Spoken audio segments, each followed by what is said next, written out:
Dear listener, you are welcome. This is part 3. In the second part of this series, we told the stories of everyone from Franklin Pierce, the 14th President of the United States, to Grover Cleveland, the 24th President. If you want to listen to the first part and second part, it is on our channel and the link is given in this video description. In this episode, we will start telling the story from the 25th President of the United States. Now, let's take a journey to learn about the rest of these presidents and the stories they created for this great country. Mr. William McKinley. He was the 25th President of United States of America. A long time ago, on January 29, 1843, in a small town called Niles, Ohio, a baby boy was born. His name was William McKinley. He was the son of William and Nancy McKinley. His family was a good and simple family who worked hard and loved each other very much.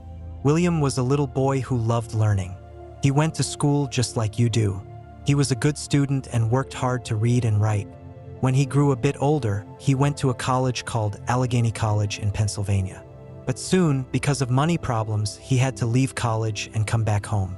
Even though he couldn't finish college at first, he didn't give up on learning. Instead, William studied very hard to become a lawyer. A lawyer is someone who helps people understand the law and solve problems. He read many books and practiced speaking clearly. Soon, he became a lawyer and helped many people in his town. People liked him because he was honest and kind. Then, something important happened. The country was having a hard time because of a big war called the Civil War. William wanted to help his country, so he joined the army. He was very brave and fought for what he believed was right. After the war ended, he came back home and started working again. William's friends and neighbors saw that he was a good leader. They wanted him to help make laws that would make the country better. So William started to work in politics. Politics is when people choose leaders to make rules and help the country run smoothly.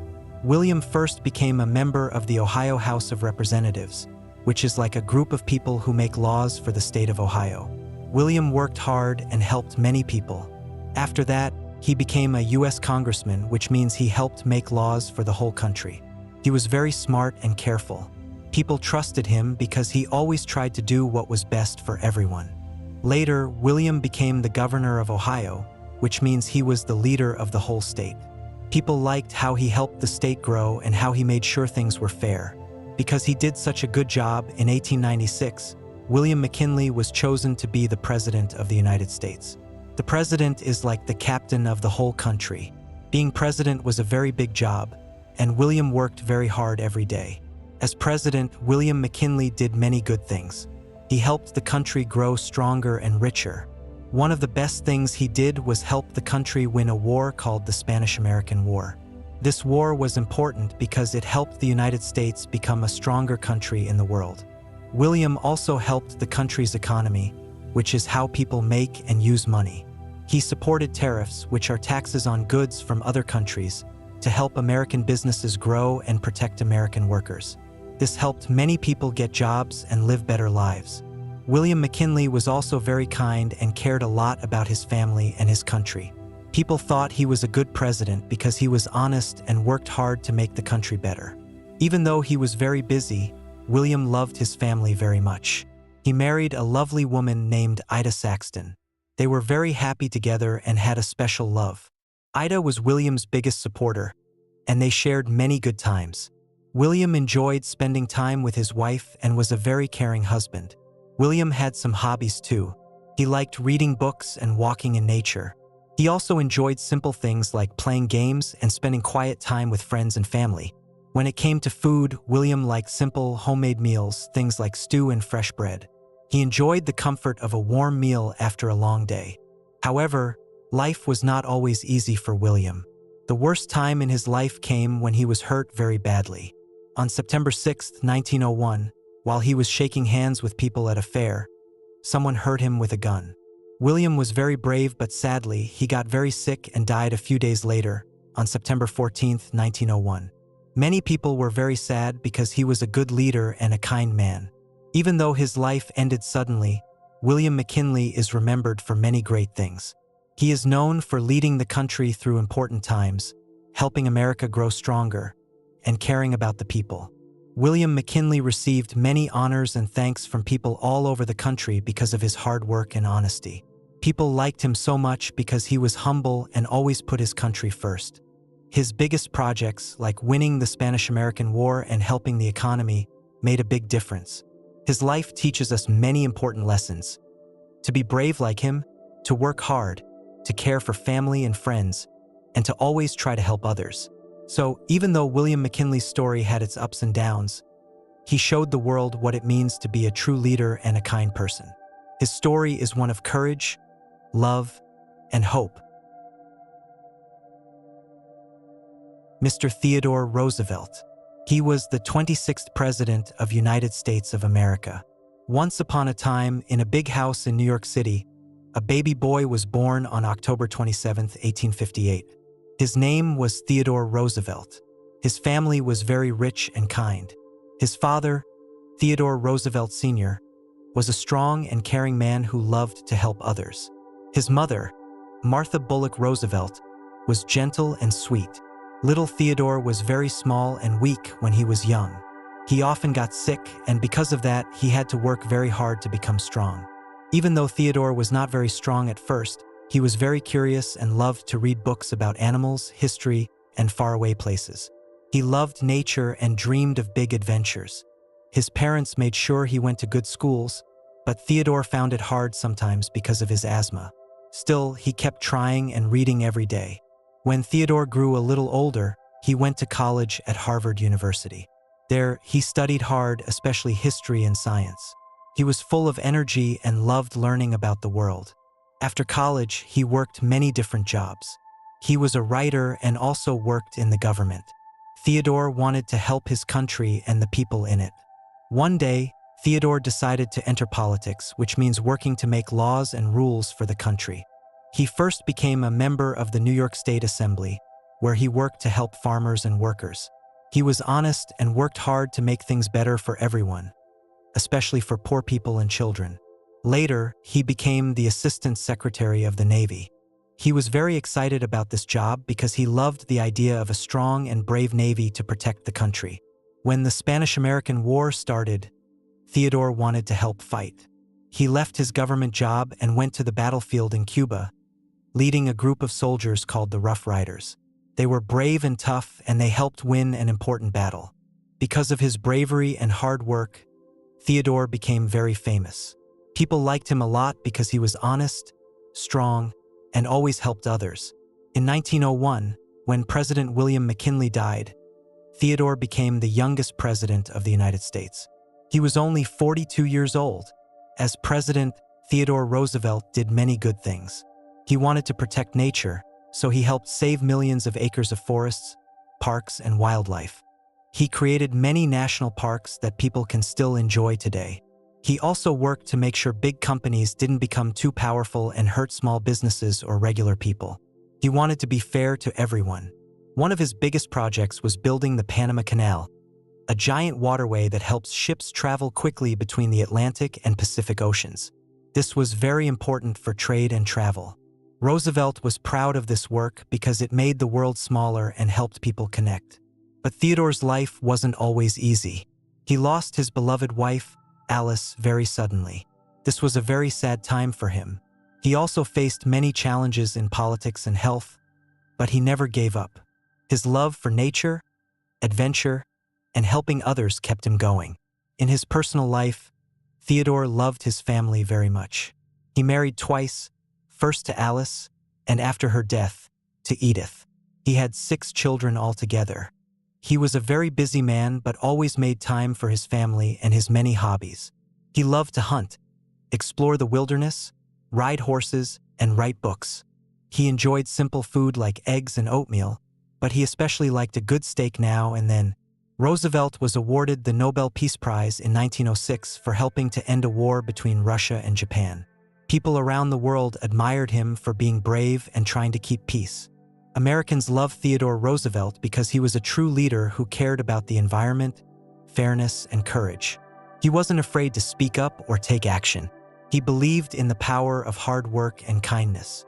His famous saying, "Speak softly and carry a big stick," reminds us to be peaceful but ready to protect what is right.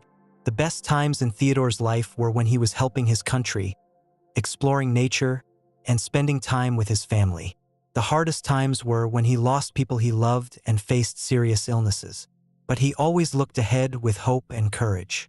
Theodore Roosevelt's story teaches us to be brave, kind, and never stop learning or helping others. He showed that even if you start small and weak, with hard work and a big heart, you can do great things. And so, the story of Theodore Roosevelt, the boy who became a great leader and a friend of nature, lives on in the hearts of many, reminding us all to be strong, curious, and caring. Mr. William Howard Taft. He was the 27th President of United States of America. Once upon a time, in a city called Cincinnati, Ohio, on September 15, 1857, a baby boy was born. His name was William Howard Taft. He had two loving parents, his father, Alphonso Taft, and his mother, Louise Torrey Taft. Alphonso was a very smart man who worked as a lawyer and even helped the government. William grew up in a family that loved learning and helping others. When William was a little boy, he loved to study and do well in school. He was very curious and worked hard to understand everything. He went to a special school called Yale University when he was a young man. There, he studied law, which is about rules and laws that help people live together peacefully. He was a very good student and made many friends. After finishing school, William became a lawyer just like his father. He worked hard and was honest and fair. People started to notice how good he was at his job. Because of this, he got a chance to work with the government. He helped solve problems and make important decisions.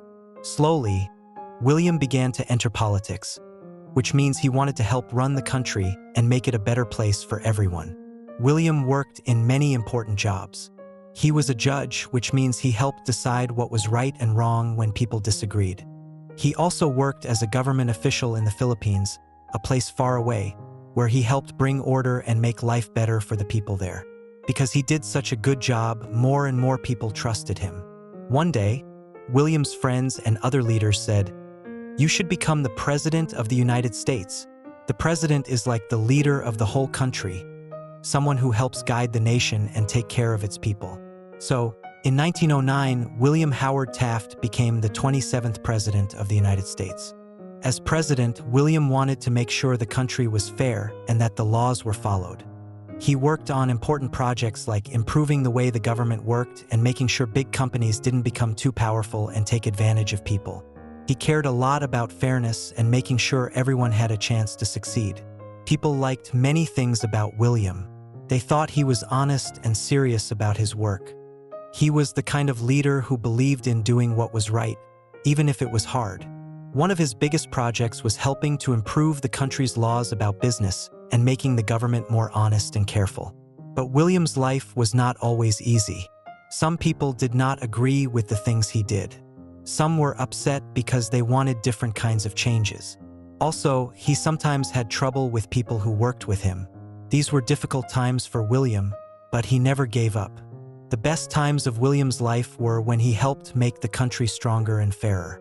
After being president, William got another very special job. He became a Chief Justice of the United States Supreme Court. This job is very important because it means he helped decide the most important legal questions in the whole country. It was a dream come true for William because he loved law so much. He was the only person to be both president and Chief Justice.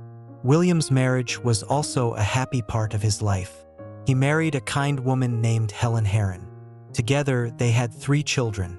William loved his family very much. At home, he enjoyed simple things like reading books and spending time with his children. He was a big, friendly man who also liked to eat good food, especially ice cream. William was not a man who sought many awards, but he was respected by many for his honesty and dedication. Americans liked him because he always tried to do what was right and worked hard for the country. He was known as a thoughtful and careful leader who wanted to help the nation grow strong and fair.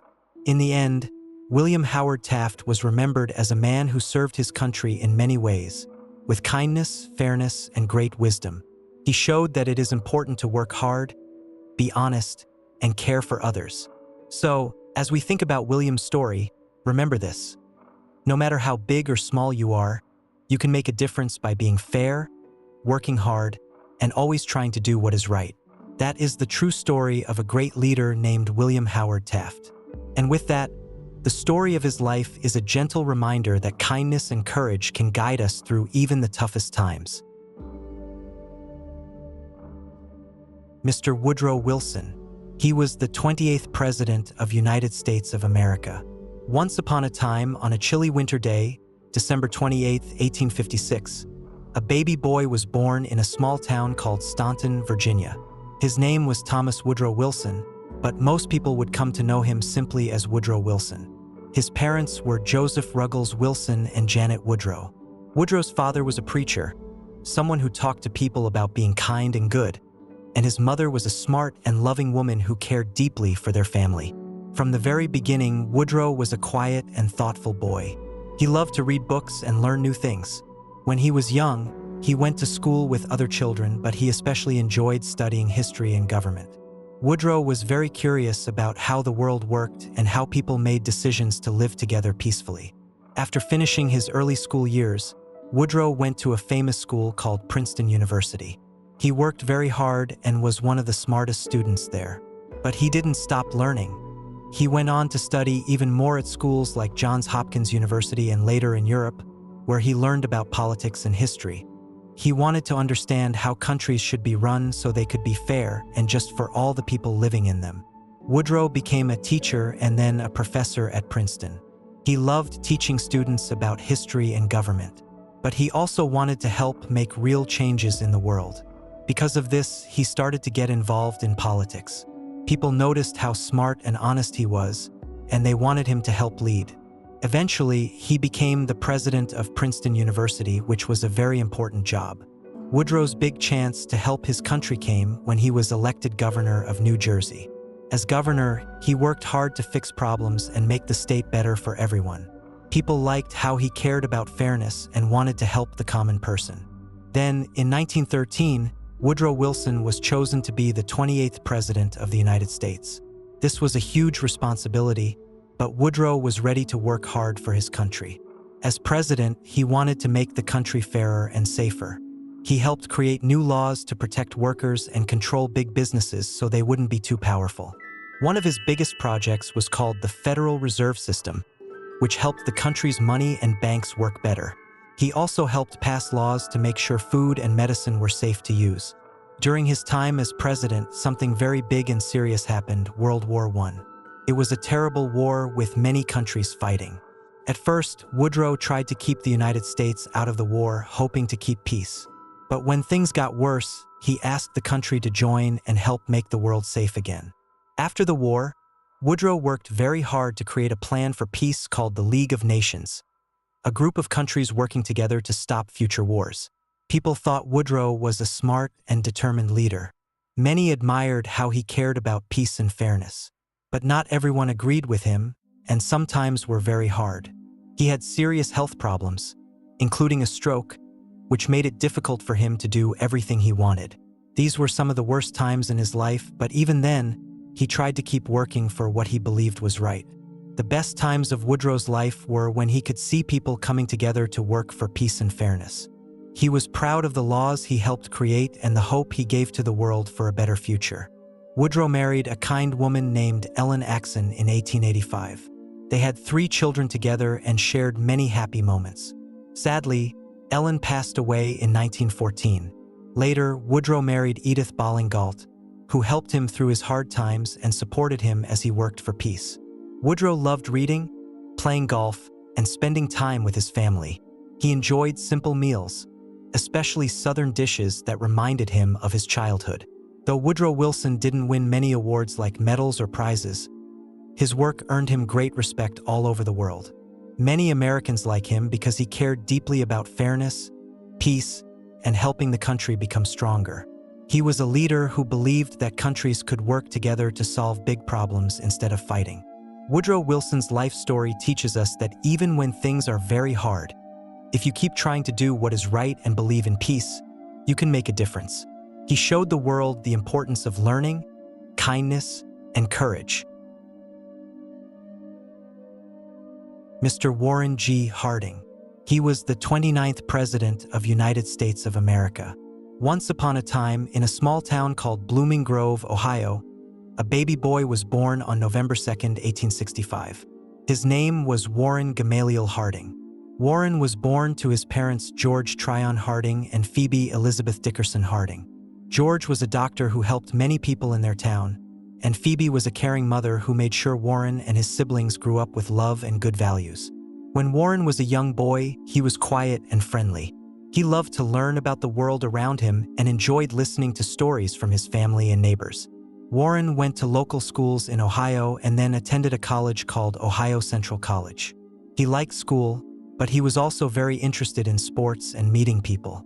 After finishing college, Warren worked as a newspaper writer and then bought his own small newspaper. He loved telling stories about people and sharing news with his community. This helped him get to know many people, and soon Warren wanted to help his town and state in bigger ways. Warren decided to try politics, which means helping to run the government and make good rules.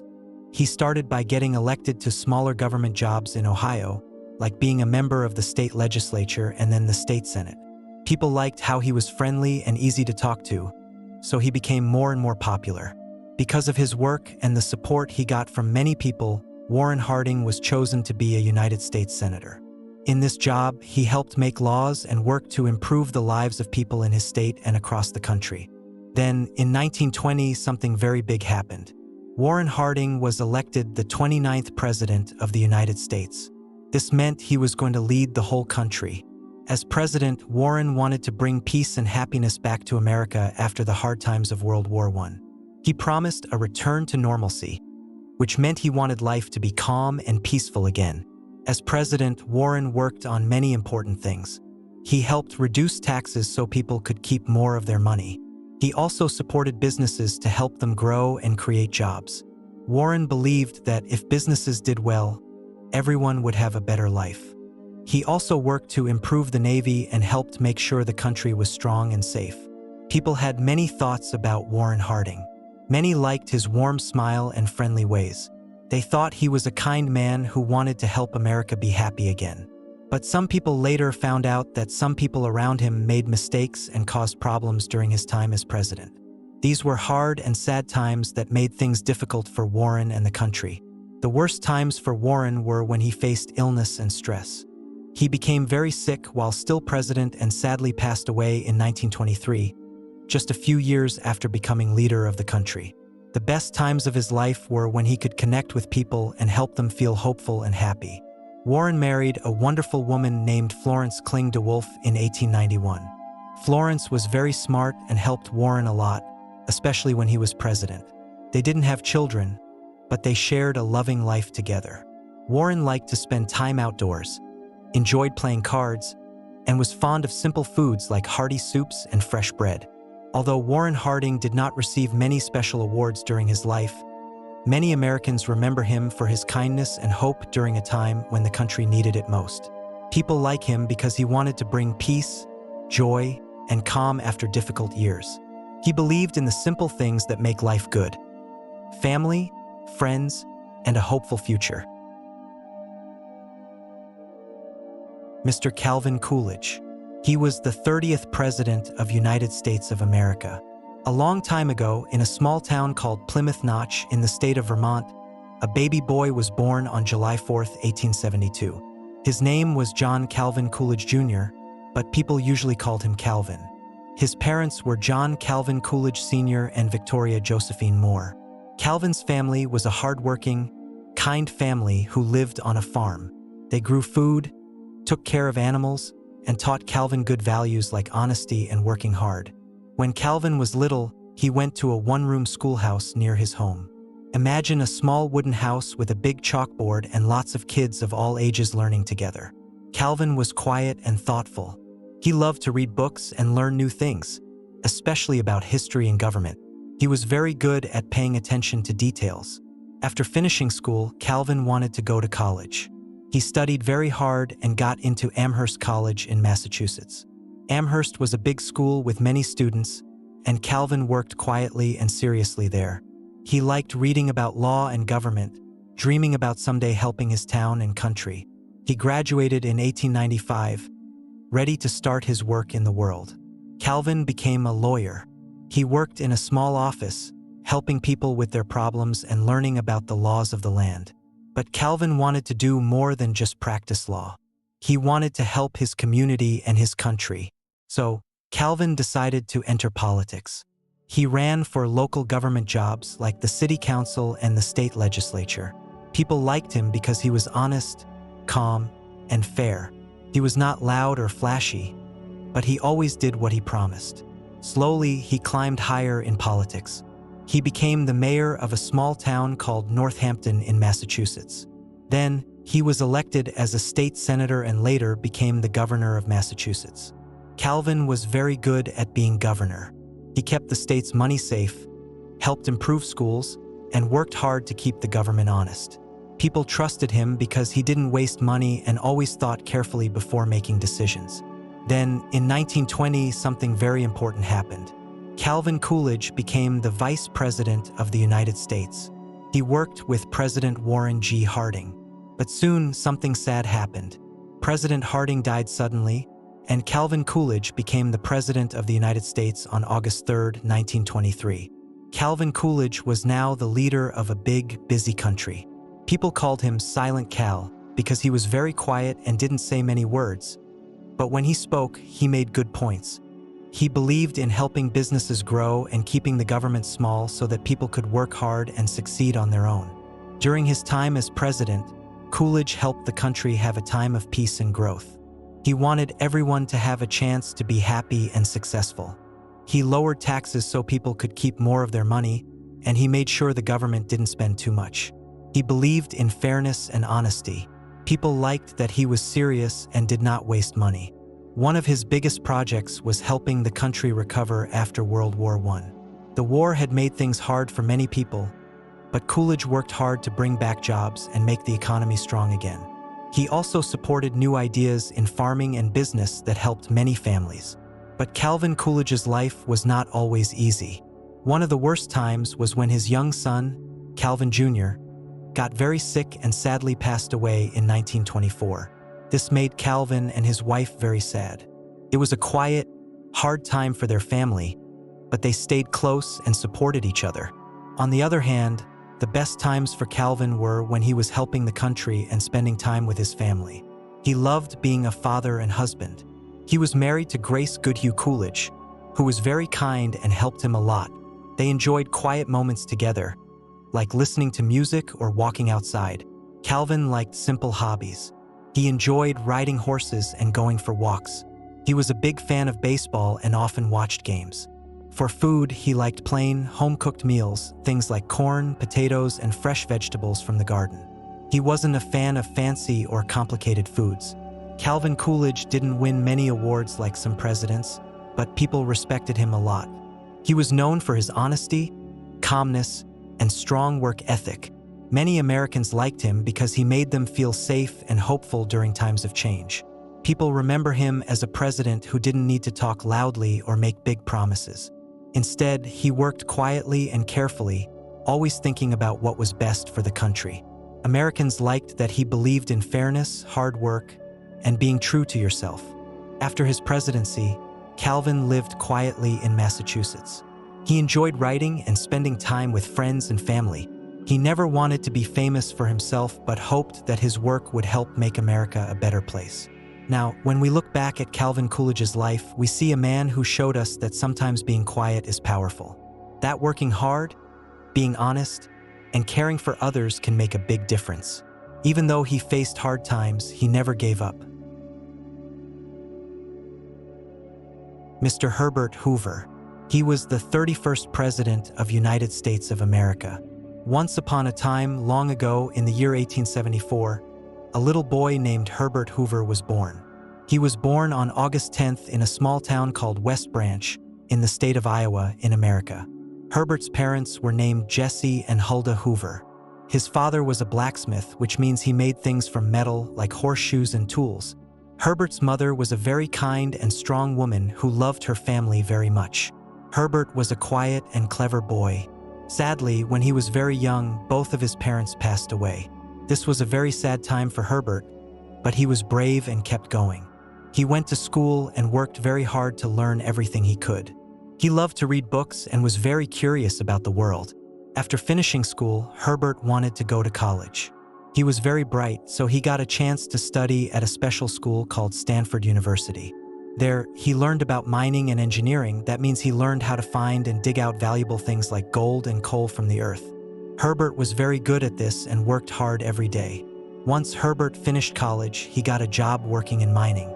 He traveled to many faraway places like Australia and China to help find and dig minerals.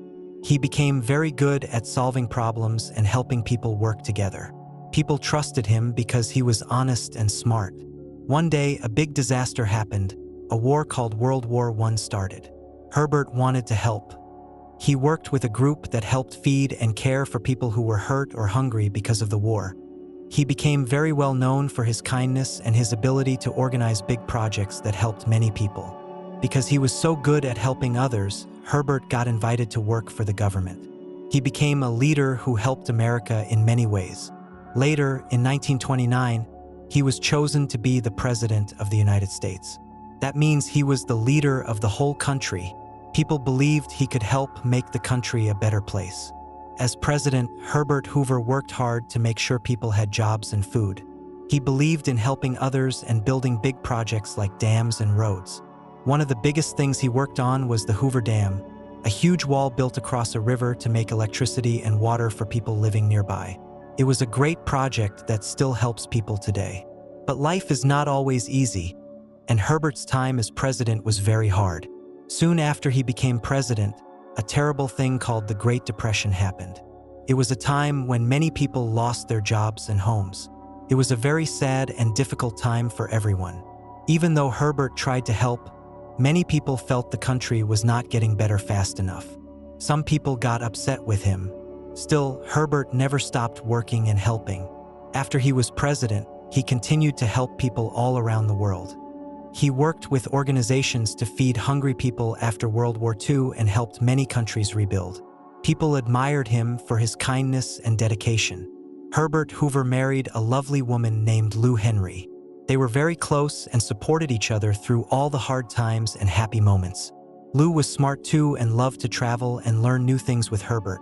They did many adventures together. Herbert enjoyed reading, writing, and spending time outdoors. He liked to eat simple, healthy foods. He was a thoughtful man who cared about learning and helping others. Many people have remembered Herbert Hoover for his big heart and his willingness to help, even when things were tough. He received special awards later in life for his humanitarian work, helping people in need and working for peace. Though some people found his presidency challenging because of the hard times, Americans respect him today because he never gave up and always tried to do what was right. He showed that being kind and working hard can make a difference, even if the world is difficult. And so, Herbert Hoover's story is one of hope and courage. Even when the storms came, he kept his faith in helping others and building a better world. Mr. Franklin D. Roosevelt. He was the 32nd President of United States of America. A long time ago, on January 30th, 1882, a little boy named Franklin Delano Roosevelt was born in a big house in a city called Hyde Park, in the state of New York, America. Franklin's parents were James Roosevelt and Sarah Delano Roosevelt.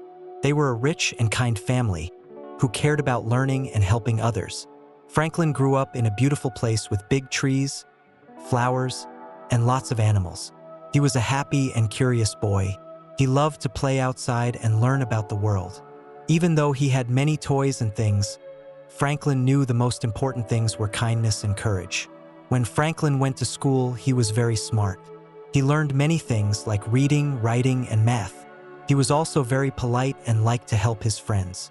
Later, he went to a special school called Groton, which was far away from home. There, Franklin learned not only about books but also how to be a good leader. After Groton, Franklin went to Harvard University, a big and famous school. He worked hard and made many new friends. He studied a lot about history and how governments work.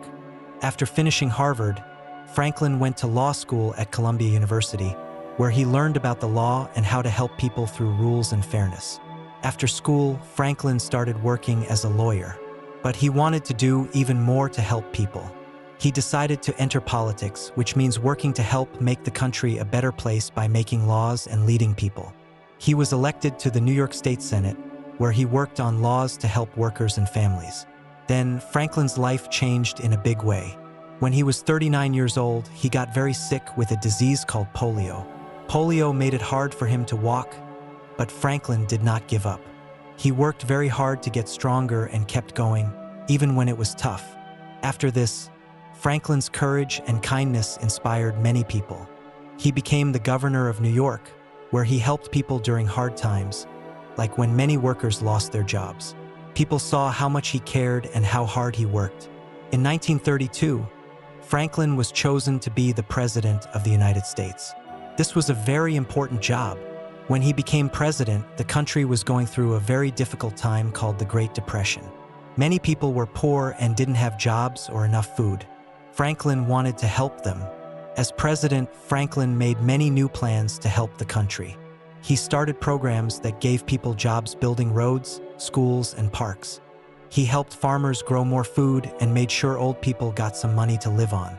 These plans were called the New Deal. They helped many families and made people feel hopeful again. Franklin was also president during World War II, a time when many countries were fighting. He worked with other leaders to help stop the war and bring peace. He was very brave and worked very hard to keep America safe. People liked Franklin because he was kind, strong, and hopeful. He talked to the people often on the radio, and they called these talks fireside chats. They felt like he was a friend speaking to them, giving them hope and comfort. Franklin married a wonderful woman named Eleanor Roosevelt. Eleanor was smart and caring, and she helped many people too. Together, they made a great team. Franklin loved spending time with his family and reading books. He also liked swimming and enjoyed simple foods like soup and bread. Even though Franklin had many hard times, like being sick and leading during war and depression, he always believed in hope and working together. He won many awards for his leadership and his work for peace, including 4 times being elected president, which is more than anyone else in America. Americans remember Franklin Roosevelt because he showed that even in the hardest times, we can be brave, kind, and work together to make a better world. And so, the story of Franklin Roosevelt reminds us that when we face storms, we can keep going with courage and hope. Every day is a chance to help someone and to shine our light a little brighter.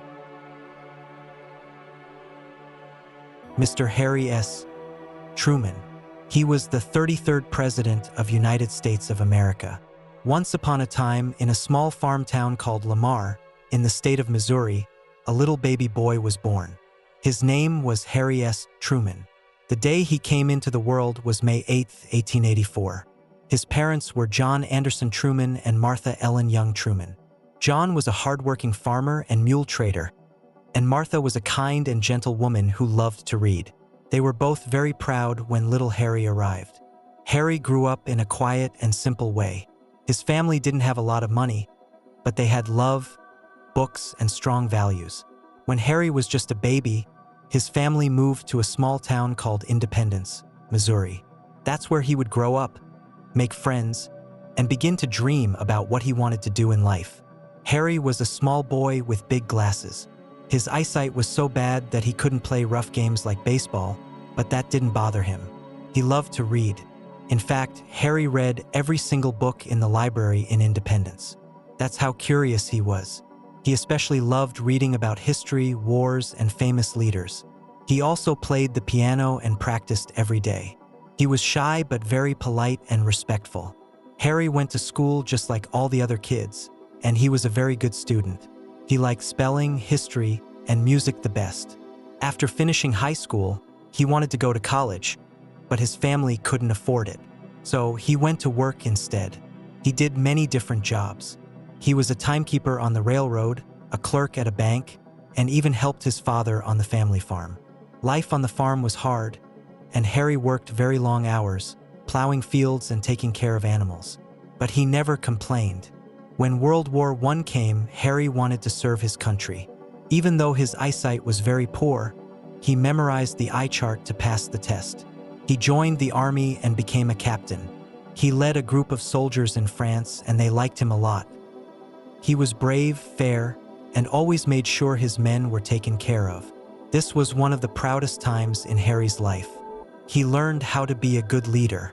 After the war, Harry came back home and married the girl he had loved since he was young. Her name was Bess Wallace. They had known each other since they were kids. Harry always thought Bess was smart, strong, and beautiful. They got married in 1919, and later they had a daughter named Margaret. Harry loved Bess and Margaret with all his heart. They were his whole world. Harry wanted to support his family, so he opened a clothing store with a friend. But the store didn't do well, and after a few years, it closed. Harry was sad and owed a lot of money, but he didn't give up. He promised to pay back every single dollar, and he did, slowly and honestly. People respected him for that. One day, a local politician named Tom Pendergast noticed Harry's honesty and leadership skills. He asked Harry if he wanted to run for public office. Harry said yes. In 1922, Harry became a judge, not the kind in court, but the kind who makes decisions about roads, buildings, and county needs. He was fair and careful with money. He listened to people and tried to do what was right. Soon, Harry ran for the United States Senate, and he won. Some people didn't think he would be any good because he wasn't famous. But Harry worked very hard. He read every report, attended every meeting, and asked smart questions. He was known for being honest and humble. He didn't care about fancy clothes or big speeches. He just wanted to do what was right. Then came World War II. Harry became famous for leading a group called the Truman Committee. This group made sure the government wasn't wasting money on war supplies. Harry saved the country billions of dollars and became a national hero. People saw him as someone who could be trusted. In 1944, President Franklin D. Roosevelt was running for a fourth term and needed a new vice president. He chose Harry S. Truman. Harry didn't expect it. He even said, "I feel like the moon, the stars, and all the planets have fallen on me." But he accepted. Only a few months later, in April 1945, something very sad happened. President Roosevelt died suddenly, and Harry became the President of the United States. He was shocked and nervous. He had only been vice president for 82 days. But he took a deep breath and said, "The buck stops here," which meant he would take full responsibility and lead with courage. As president, Harry had to make some very hard decisions. The biggest one was during World War II. He had to decide whether to use a terrible new weapon called the atomic bomb to end the war with Japan. He knew many people would die, but he also knew the war might last much longer if he didn't use it. After thinking and praying, he gave the order. The war ended shortly after. Many people agreed with his decision, and many others thought it was very sad. But Harry believed he did what he had to do to save lives in the long run. After the war, Harry helped Europe rebuild through something called the Marshall Plan. It gave money to countries so they could get back on their feet. He also helped create the United Nations, a group where countries could talk and solve problems peacefully. At home, Harry worked to make life better for everyone. He tried to stop unfair treatment of African Americans. He made it illegal to treat black and white soldiers differently in the military. This was a big and brave step toward civil rights. In 1948, everyone thought Harry would lose the election. The newspapers even printed headlines saying his opponent had won. But when all the votes were counted, Harry had won. He held up the newspaper with a big smile. People called it one of the biggest surprises in American history. Harry kept working hard. He helped create NATO, a group of friendly countries that promised to protect each other. He stood strong during the Cold War and helped South Korea when they were attacked. These were tough times, and Harry made difficult choices. But he always tried to do what he thought was right. Life wasn't always easy. Harry had many enemies and people criticized him. Sometimes he felt very tired and worn out. But he never gave up. He said being president was the hardest job in the world, but he was proud to do it. In 1953, Harry left the White House and went back to Independence, Missouri. He didn't try to get rich or become a celebrity. He walked around town just like any other person. He answered his own phone and even gave people tours of his house. He said he was just a plain man who had done his duty. Harry loved reading, playing the piano, and going for walks. He liked eggs, bacon, and toast for breakfast. He also enjoyed a simple dish called fried chicken with milk gravy. He didn't need fancy things to be happy. He liked helping others, spending time with his family, and watching the world grow better. Harry and Bess were married for many years, and they loved each other deeply. Their daughter Margaret became a writer and singer. Harry was so proud of her. He often said his happiest times were at home with his girls. Even though he had never gone to college, Harry received many awards later in life. He got honorary degrees from big universities and was respected all over the world. People admired his honesty, his bravery, and his kindness. Americans like Harry S. Truman because he was real. He didn't pretend to be perfect. He made tough choices and took responsibility for them. He didn't care about being rich or famous. He cared about doing the right thing. He believed in fairness, hard work, and telling the truth. As Harry got older, he stayed active and sharp. He wrote books, gave speeches, and talked with young people about democracy and freedom. He became a symbol of integrity, a word that means doing what's right even when no one is watching. Harry S. Truman passed away on December 26, 1972, at the age of 88. People from all over the world sent kind messages to his family. They remembered him as a good man who served his country with honor. And now, when we look back, we see a boy who wore big glasses and loved to read, a soldier who led with courage, a husband who adored his wife, a president who faced great challenges, and a man who never forgot where he came from. He once said, "Do your duty, and history will do you justice." Mr. Dwight D. Eisenhower. He was the 34th President of United States of America. Once upon a time, in a quiet little town called Denison, in the state of Texas, a baby boy was born on October 14, 1890. His name was Dwight David Eisenhower, but most people just called him Ike. His father was David Jacob Eisenhower, a hardworking man who worked for a railroad company. His mother was Ida Elizabeth Eisenhower, a kind and deeply religious woman who raised her children with strong values. Ike was the third of 7 boys, and their house was always full of noise, laughter, and activity. When Ike was just a baby, the family moved from Texas to Abilene, Kansas, where he grew up.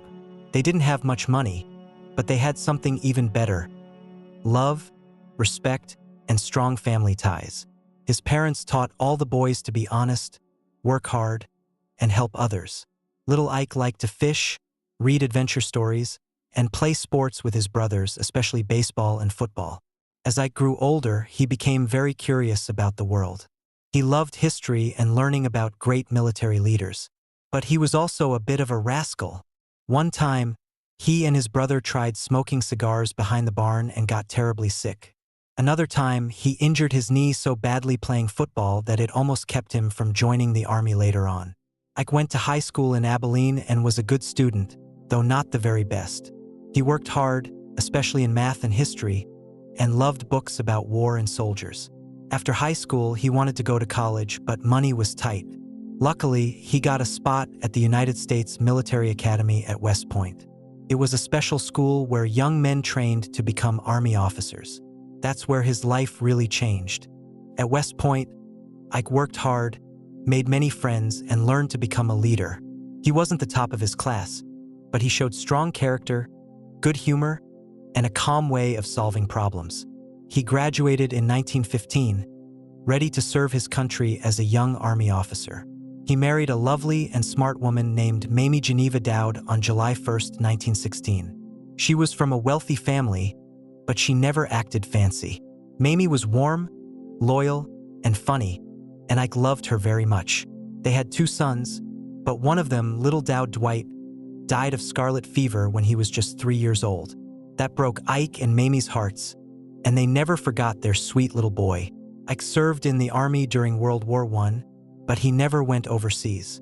Instead, he trained soldiers and helped plan strategies. He was disappointed not to fight in the war, but he did his duty with pride. Over the years, he took on more and more important jobs in the Army, learning how to be a great planner and leader. When World War II began, Ike's life changed forever. He was chosen to lead huge groups of soldiers because he was smart, calm under pressure, and knew how to work with people. He didn't yell or brag. He just listened, planned, and worked hard. In 1944, during the war, he became the supreme commander of the Allied forces in Europe. That meant he was in charge of all the American, British, Canadian, and other soldiers fighting to stop Adolf Hitler and the Nazis. He planned the most famous attack of the whole war, D-Day. On June 6, 1944, thousands of brave soldiers landed on the beaches of Normandy, France. It was the beginning of the end of the war. It was a dangerous and scary mission, but Ike's careful planning helped it succeed. When the war was over, Ike was a hero around the world. People loved him not just because he won the war, but because he stayed humble and kind. He didn't act like a king or try to get rich. He just wanted peace and a better world. After the war, he became president of Columbia University and later led NATO, a group of countries that promised to protect one another. Many people wanted him to run for president of the United States, but Ike wasn't sure. He didn't like politics and didn't want to argue or fight. But he finally agreed because he believed he could help the country stay strong and peaceful. In 1952, he ran for president with a simple slogan, "I like Ike." People really did like him. He was elected as the 34th president of the United States and served 2 terms, from 1953 to 1961. As president, Ike worked hard to keep the peace during a scary time called the Cold War, when the United States and the Soviet Union didn't trust each other. He didn't want war, but he made sure America stayed strong in case trouble came. He helped build up the military, but he also talked about peace and warned people not to spend too much on weapons. One of his biggest achievements was creating the interstate highway system. He remembered how slow it was to travel across the country by car and thought America needed better roads. So he helped build highways that stretched from coast to coast. These roads made it easier for people to travel, for businesses to grow, and for the country to be safe if there was an emergency. People still use these highways today. He also worked on civil rights, although slowly and carefully. He sent troops to help black students go to school in Little Rock, Arkansas, when people tried to stop them. He didn't like racism, but he believed in solving problems step by step. The worst times in Ike's life were when he lost his little son, when his soldiers died in battle, and when people criticized him even though he tried to do his best. The best times were when he helped end the war, when people cheered for peace, and when he was with his wife Mamie and their family.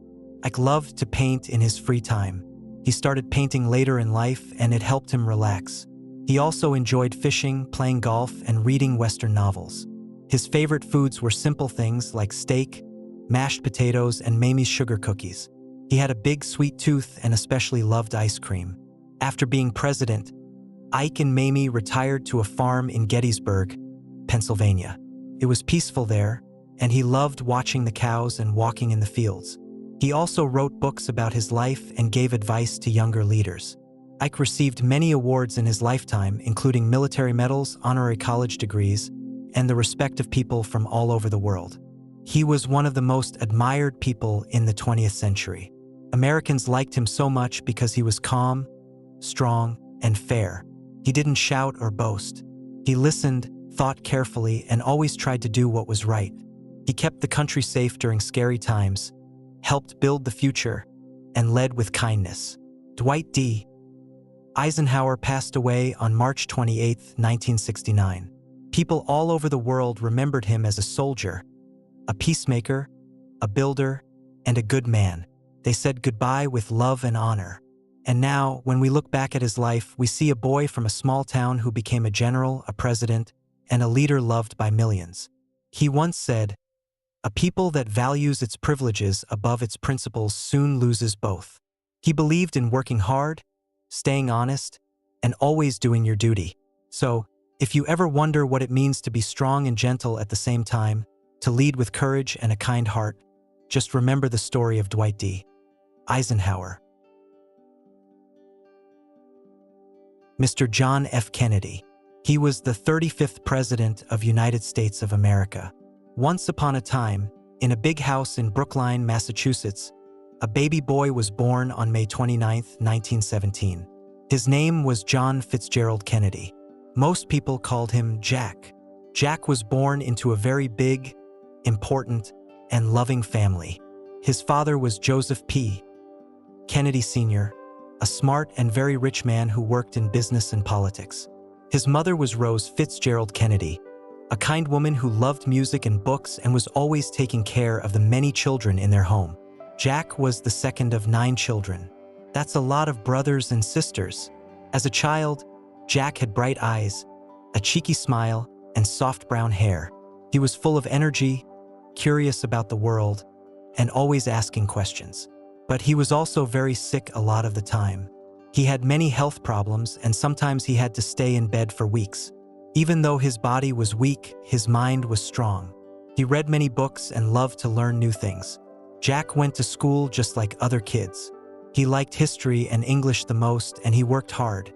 But sometimes he got into trouble for being a bit too playful. When he was older, he went to a special school called Choate, a place where many rich and smart kids studied. There, he played sports like football and even wrote a little newspaper that poked fun at school rules. He called it the Muckrake. Jack had fun, but he was also serious about making the world a better place. After high school, Jack went to Harvard University. That's one of the best colleges in America. He studied politics and history, and he liked to write and think deeply about the world. He also traveled to other countries and learned how people lived in different places. One trip to Europe really opened his eyes.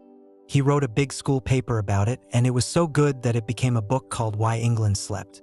Jack was becoming not just a student, but a writer and thinker too. Then came World War II. Jack joined the Navy. He became the captain of a small boat called PT-109. One night, during a mission, a big enemy ship crashed into Jack's boat and broke it in two. It was a scary time. Some of Jack's men died. But Jack was very brave. He helped the other survivors swim to a nearby island. Even though his back was badly hurt, he pulled a fellow sailor by the life jacket string in his teeth and swam for hours. He saved lives. For his courage, he won a medal.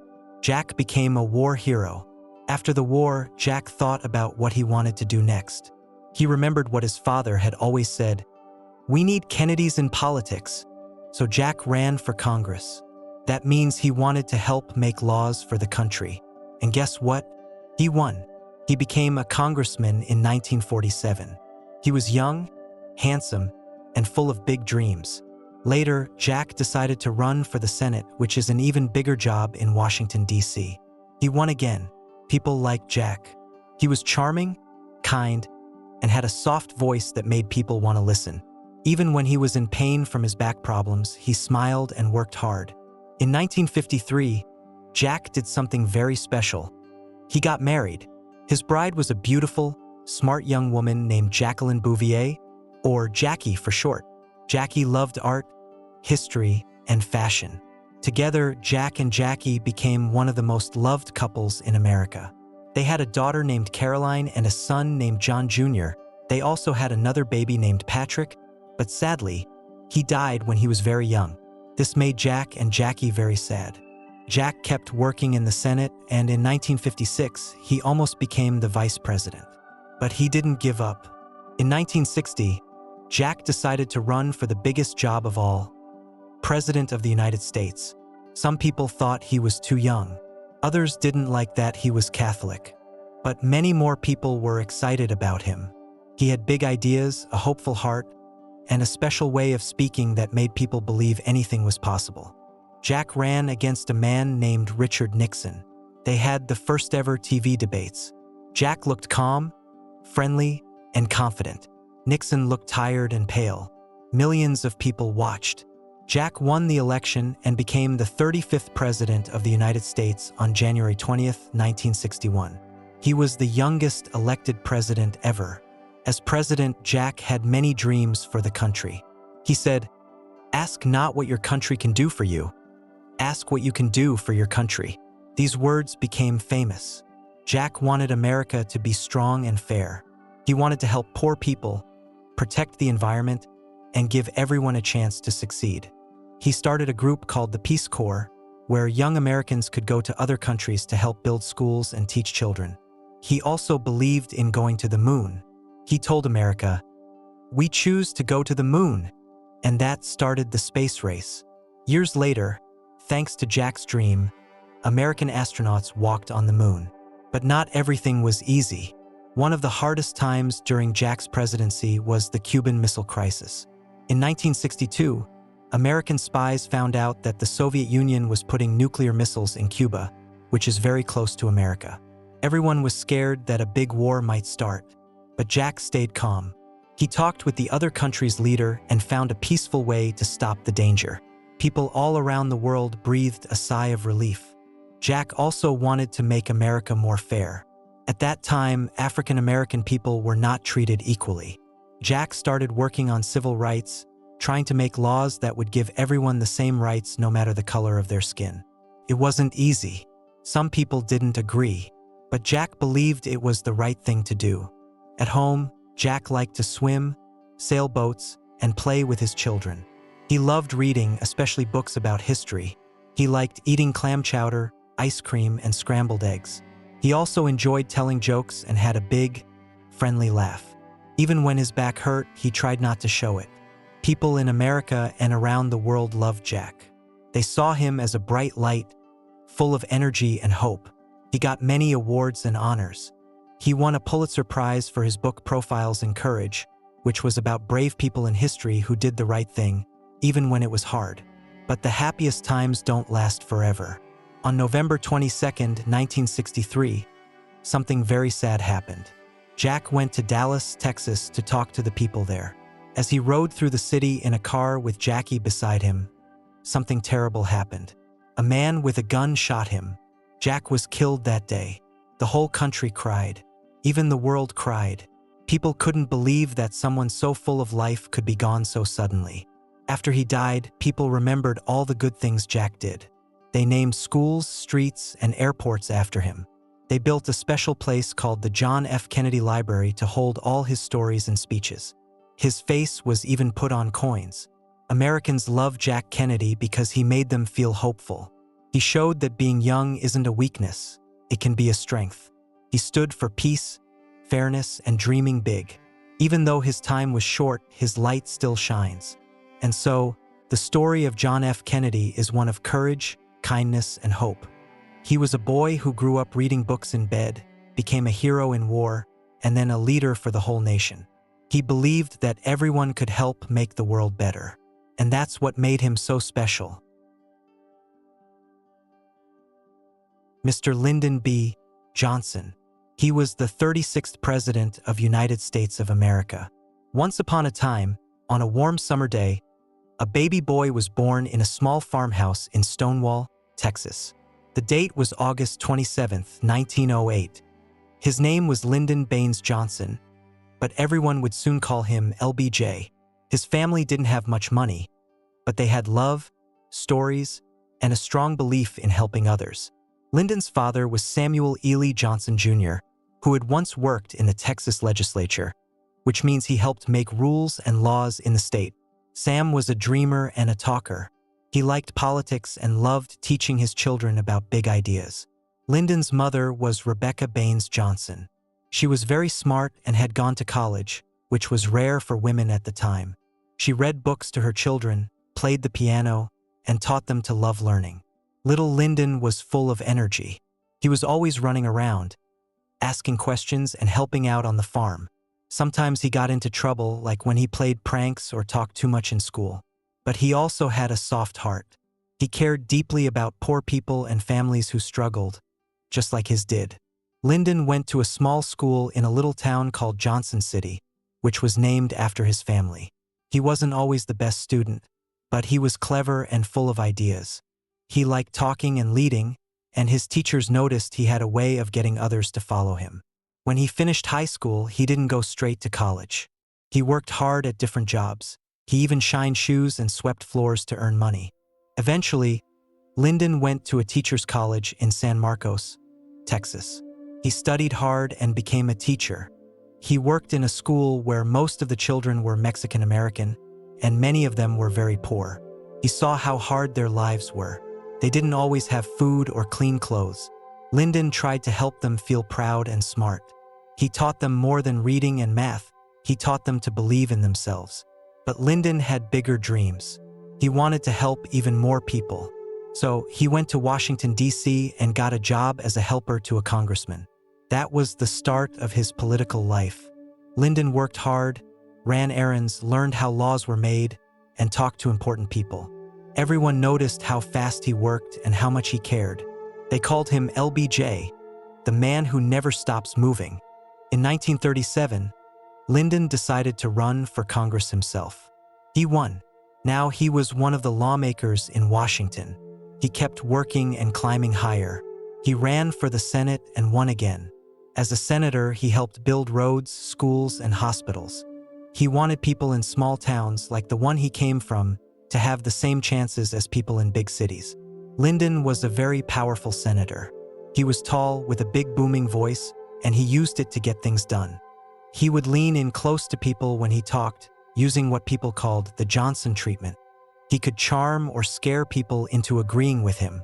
Lyndon married a kind and clever woman named Claudia Alta Taylor. Everyone called her Lady Bird. They were a strong team. Lady Bird loved flowers and nature. She helped Lyndon with speeches and traveled with him everywhere. Together, they had 2 daughters, Linda and Lucy. LBJ loved his family. At home, he liked to ride around his Texas ranch, eat chili and barbecue, and sit on the porch telling stories. He also loved reading and talking to people. Lots and lots of talking. In 1960, something big happened. Lyndon became Vice President of the United States under President John F. Kennedy. First, it was hard for him. He was used to being in charge, and now he had to wait in the background. But he stayed loyal and did what he could to help. Then, something very sad happened. In 1963, President Kennedy was killed while riding in a car in Dallas, Texas. The whole world was shocked. Lyndon, who was right there, became president on that very day. It was a heavy, sad moment, but he promised to carry on Kennedy's work. As president, Lyndon did many big things. He called his ideas the Great Society. He wanted to end poverty and make sure everyone had a fair chance in life.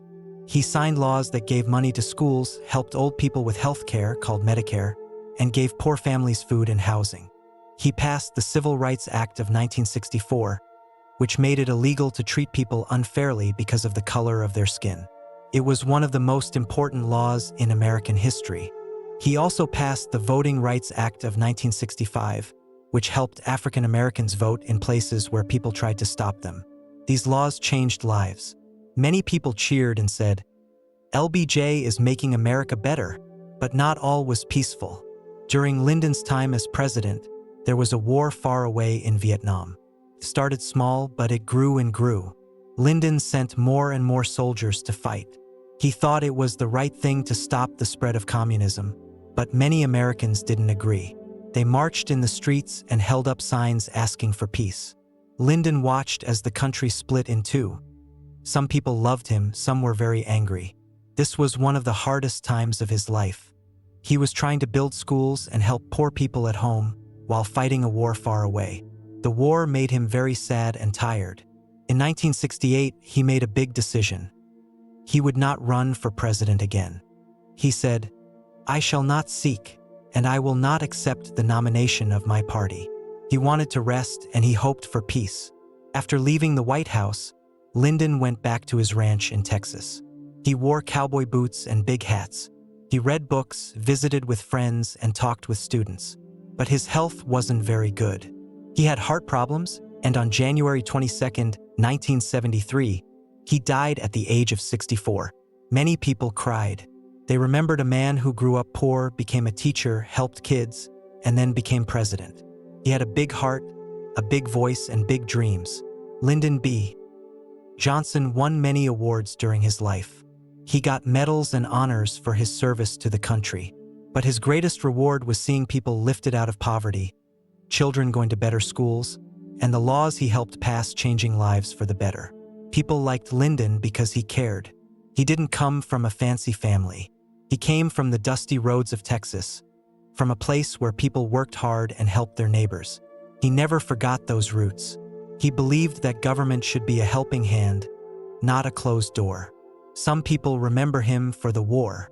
Some remember him for the civil rights laws, but almost everyone agrees that he wanted to do good and that he worked as hard as he could every single day.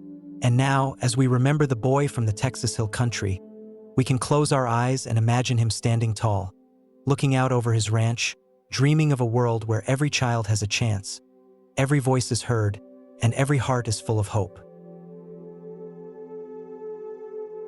Mr. Richard Nixon. He was the 37th President of United States of America. Once upon a time, in a small town called Yorba Linda, California, a baby boy was born in a little house his father built. The date was January 9th, 1913. His name was Richard Milhouse Nixon. His father's name was Francis Anthony Nixon. He worked very hard. He ran a lemon farm and later a small grocery store and gas station.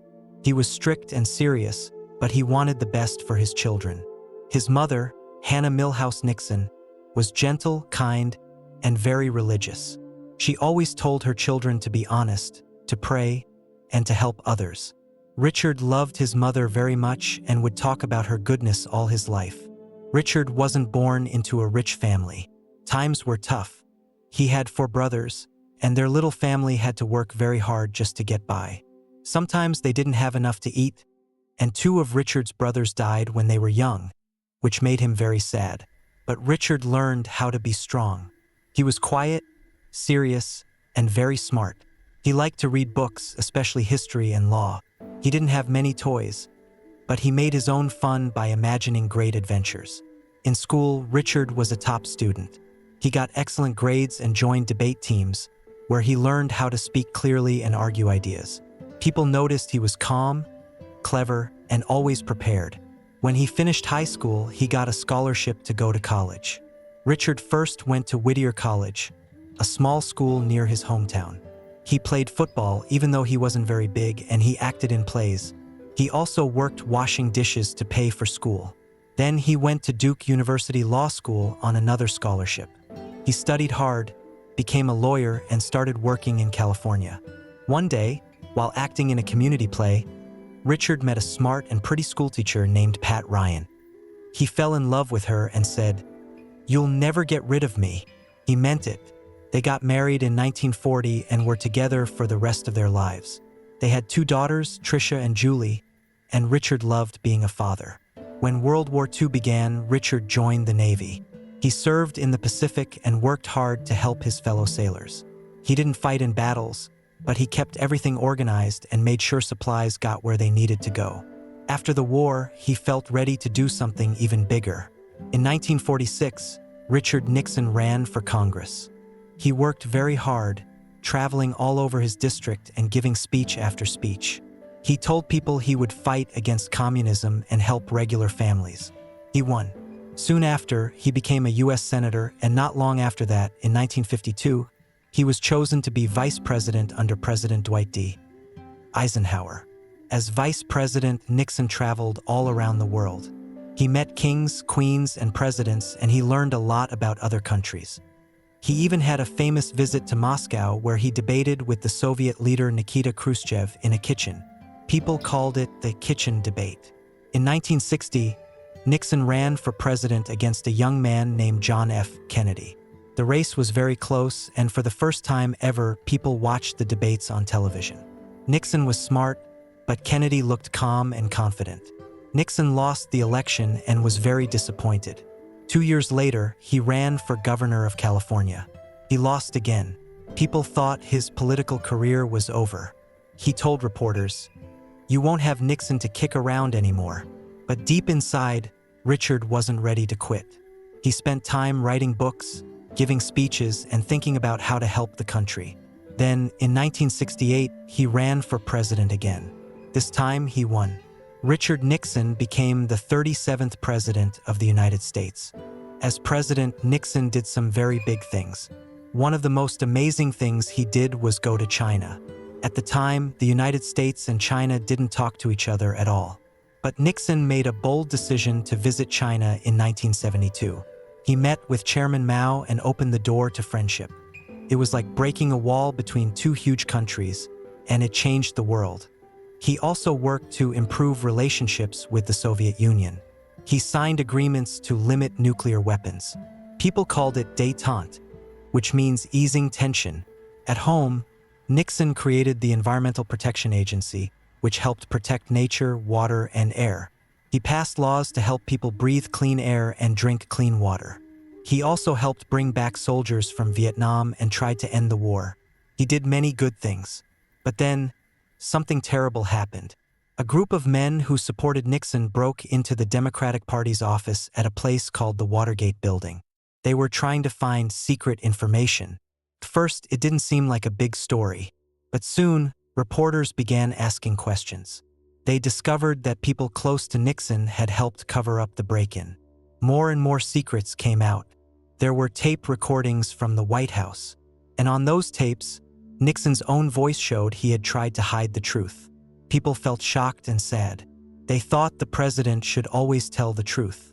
Nixon said he made mistakes, but he didn't think he did anything wrong.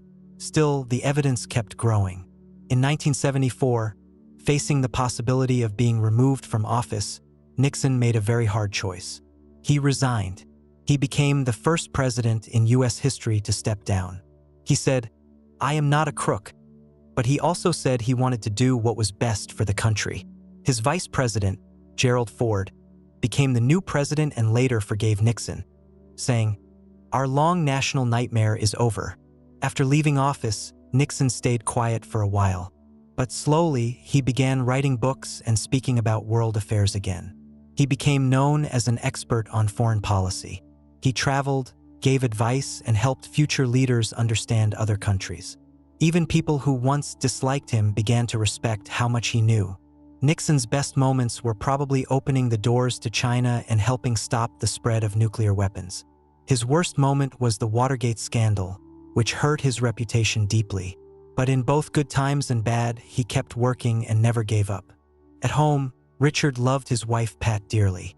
She was strong, loyal, and always by his side.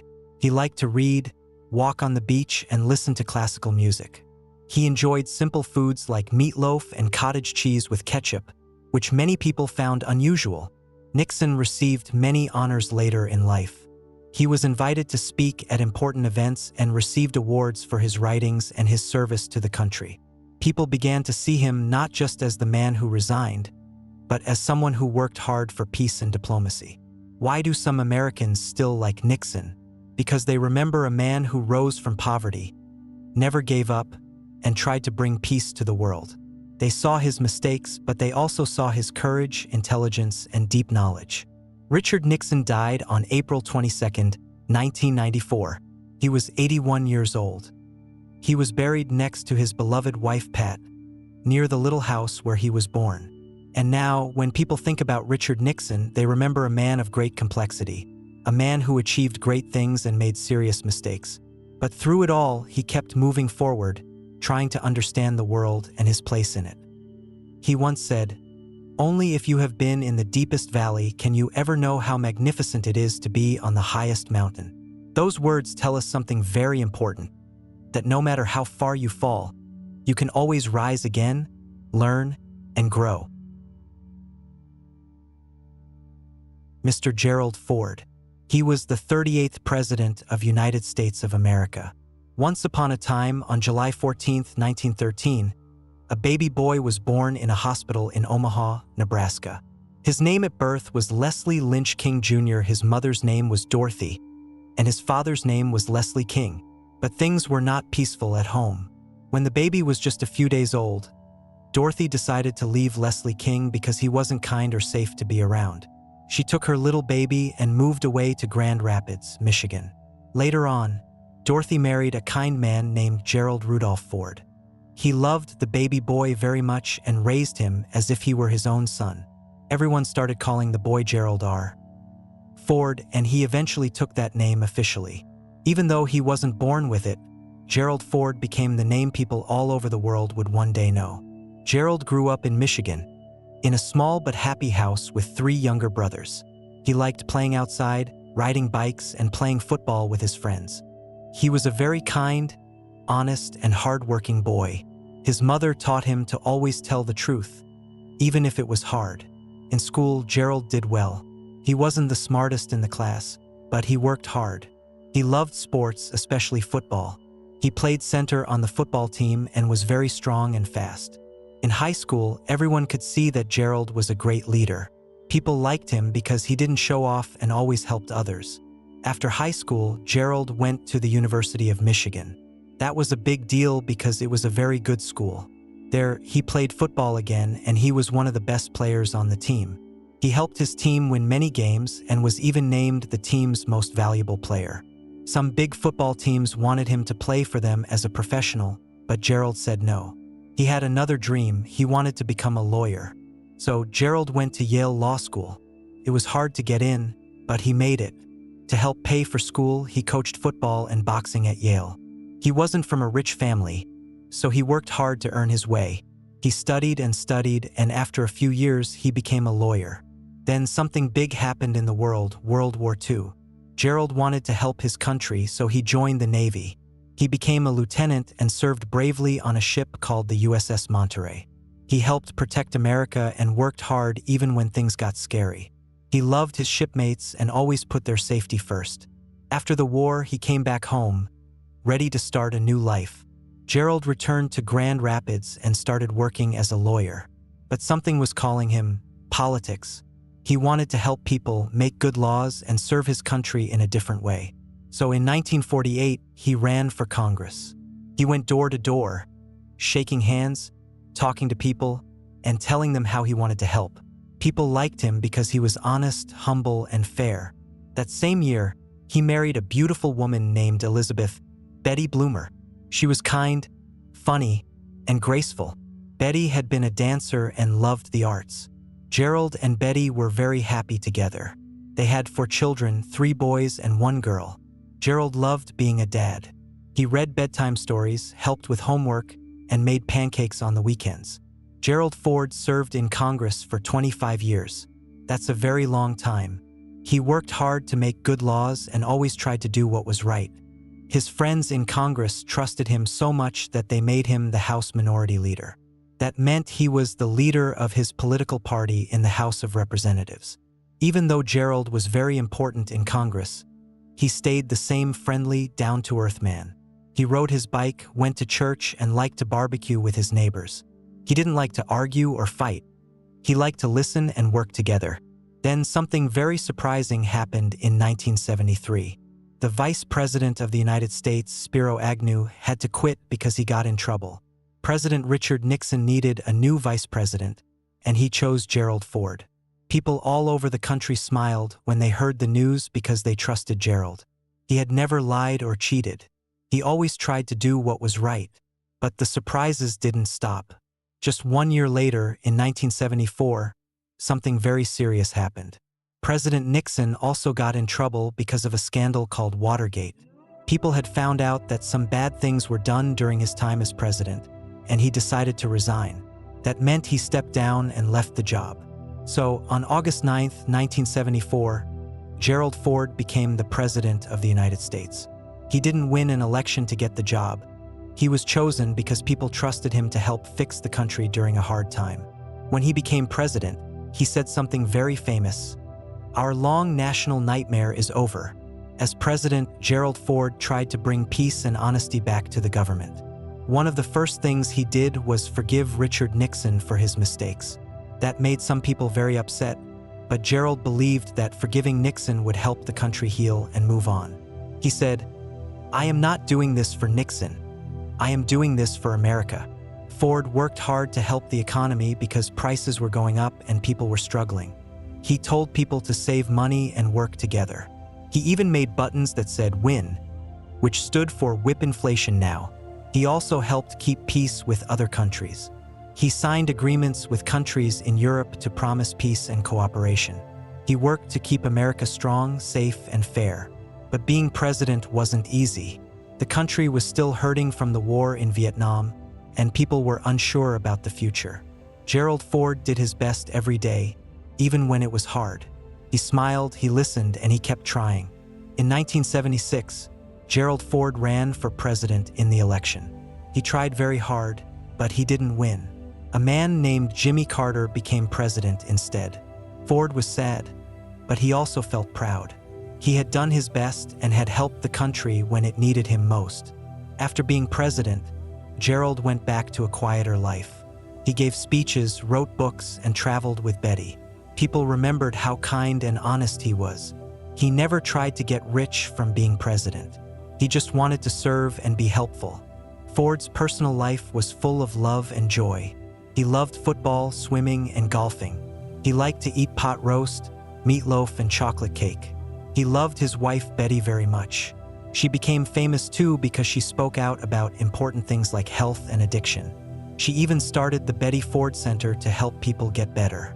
Even though Gerald had some hard times, like losing an election and being president during a troubled time, he also had many good times. He made many friends, helped many people, and was known for being honest, gentle, and steady. He received many awards for his good heart and strong leadership. One of the biggest was the Presidential Medal of Freedom, which is the highest award a civilian can receive. People admired him for never lying and always trying to do what was best for the country.